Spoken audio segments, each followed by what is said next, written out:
Is lighting essential for miniature painting? Absolutely. And I'm going to show you exactly which lamp to buy based on your budget.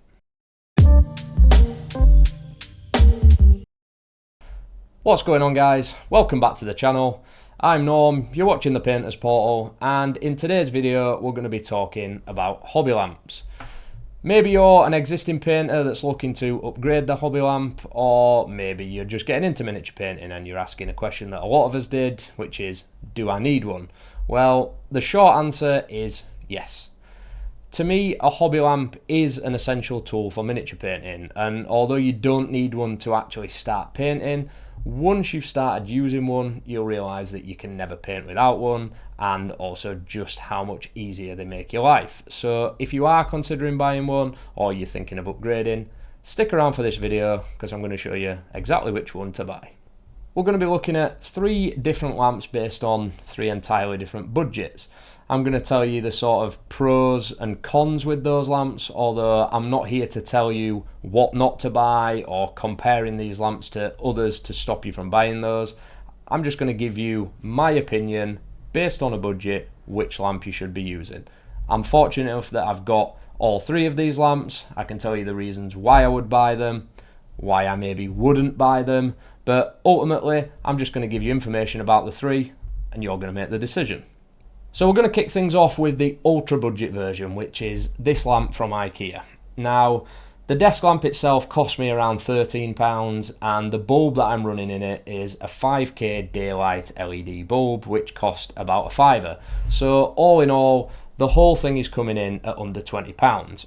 And there aren't many things within this hobby that you can buy for under £20 that are going to enhance your hobby in quite like a lamp does if you don't already have one. Which is why I recommend this as the entry level, do I need a lamp? Yes, you do. The reason why we say you do need a lamp is you can have the best daylight in your house possible, but it's never going to compare to having a dedicated hobby lamp above your hands when you're painting. And I'm just going to show you a quick visual reference to this using my DSLR behind me. I'm going to show you what my eye sees without a lamp versus what it sees with a lamp, and I think from this visual reference, if you aren't using one, it's going to make you realise just how much more detail you see with a lamp versus not having one. So as you can see, this is what my miniature looks like in normal lighting within my house. This room is not particularly well lit. It has a window close to where I paint, but this is the kind of detail that I see under regular lighting conditions. However, as soon as I turn my lamp on, you can now see that I can see much more detail within the miniature. I can see closer into the recesses, and when I'm painting these small details, using this hobby lamp is just going to make the end product so much better. And this is the reason why we say you definitely need a lamp. I will use a visual reference for all 3 lights as we progress to the end of the video, just to show you the difference in quality of the lights as we go on, but this is definitely the lamp that I would say every person should consider as their entry-level lamp if they don't already have one, purely down to the price. However, it does come with some faults, and the first one is this arm. It isn't the best quality, it isn't the sturdiest, and when you're moving it around it does sometimes drop a little, but typically I can get it into positions that I'm happy with for painting, and it's something that you just have to accept for the price. The second flaw comes with the bulb itself. Now, when you're using low quality bulbs like this, you can notice that they can cause quite a lot of strain on your eyes after a long period of time, and this is something that I definitely notice with this lamp. If I've been painting for 2 or 3 hours and I leave the room, I do then notice that the light has caused quite a bit of stress to my eyes, and I don't necessarily then feel like I'm in a position where I want to come back and paint for another 2 or 3 hours. That being said, I think it's perfectly fine as something entry level to make you realise what it's like painting without a lamp versus painting with one, and it's cheap enough that when you come to upgrade, you're not going to feel like this is a bunch of wasted money. So this is my budget pick. If you don't have a lamp, go and buy one. Moving on, we're going to be looking at what I'm classing as the mid-range lamp, which is the Lucent Art Light by Game Envy. Now, within this hobby, we do have quite a lot of hobby lamp choice ranging from £70 to £150. This particular lamp is coming in around that £70 mark, which is great value for money for what you're getting, and in my opinion, it's the top pick for everything in that bracket. This particular lamp features a lot of cool little elements that I think make it worth buying and are what trump the competition, and I'll go through those and just show you why, if you're looking for that tier of lamp, why this one might be the one for you. So first of all, it features 5 adjustable LED panels, and these can be turned off individually, although I never really understand why you wouldn't have them all on at once.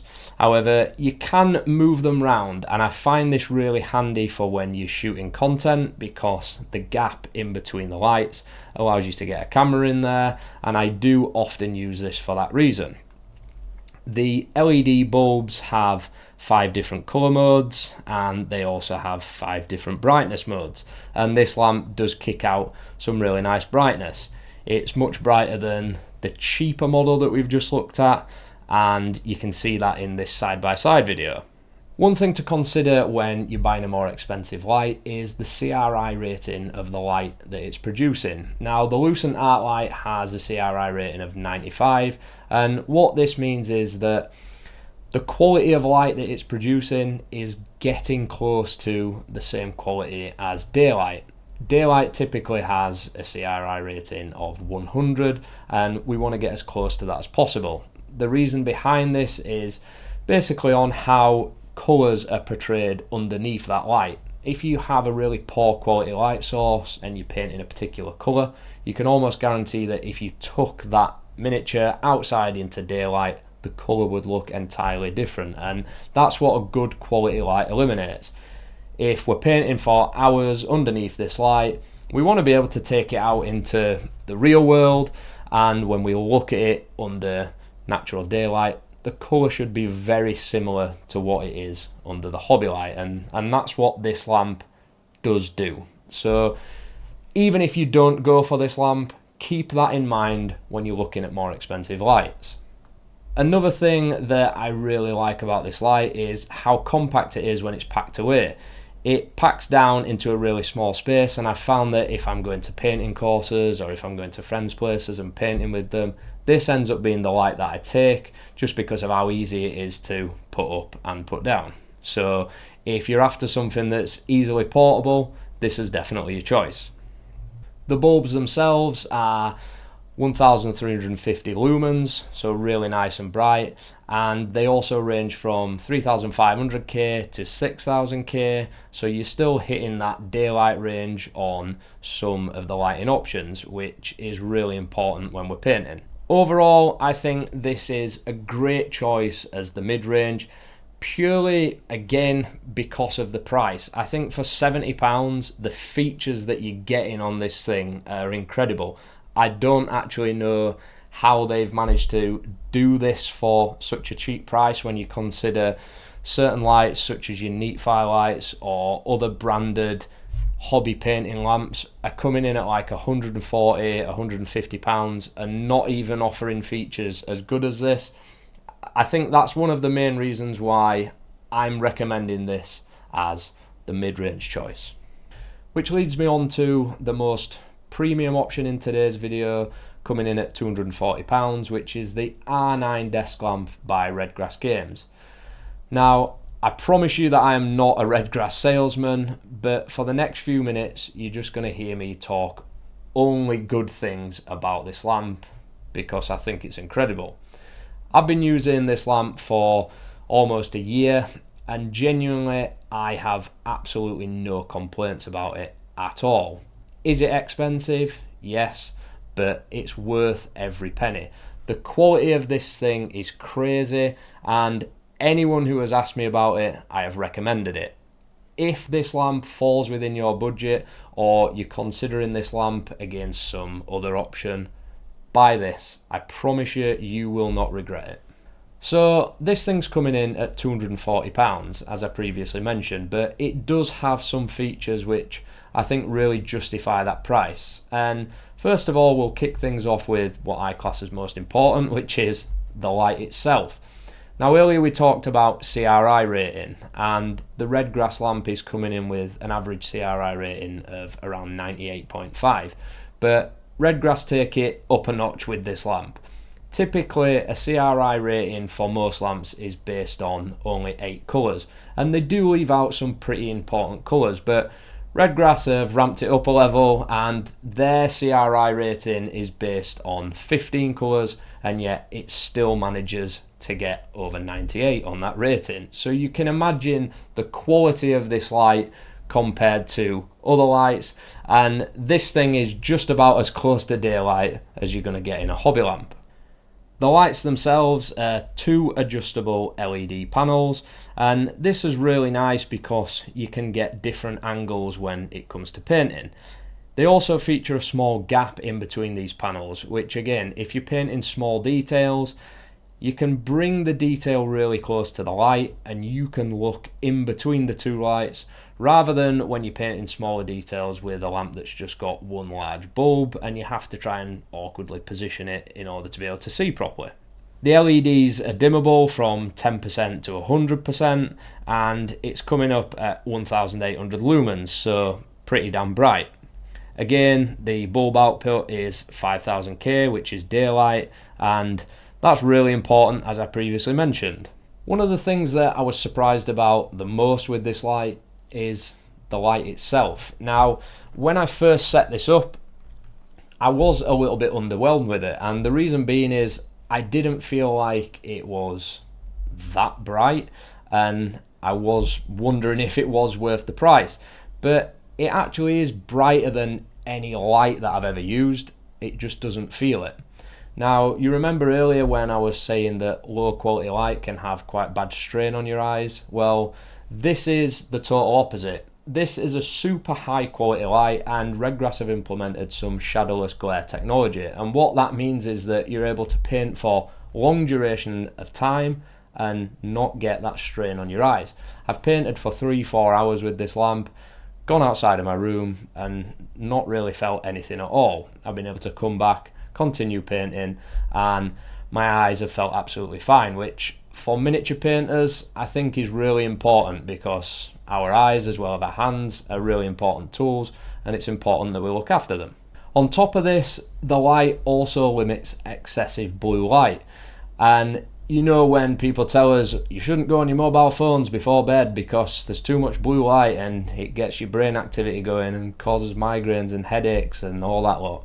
Well, this light limits the excess blue light that is emitted from it. So if you're painting late at night, which is often what I've got to do, I'm a dad, so that's the only time I typically get, it means that you can paint, and when you're finished, your brain isn't going crazy and you can just go up to bed and get a good night's sleep.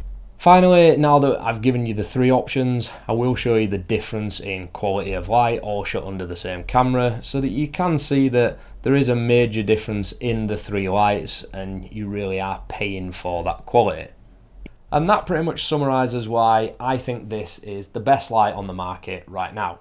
I'm sure that there's someone at Redgrass Games that is screaming at me for not explaining all the science behind it properly, and although that science is what makes this lamp an absolutely brilliant piece of equipment, it's not necessarily what the everyday hobbyist wants to hear from me.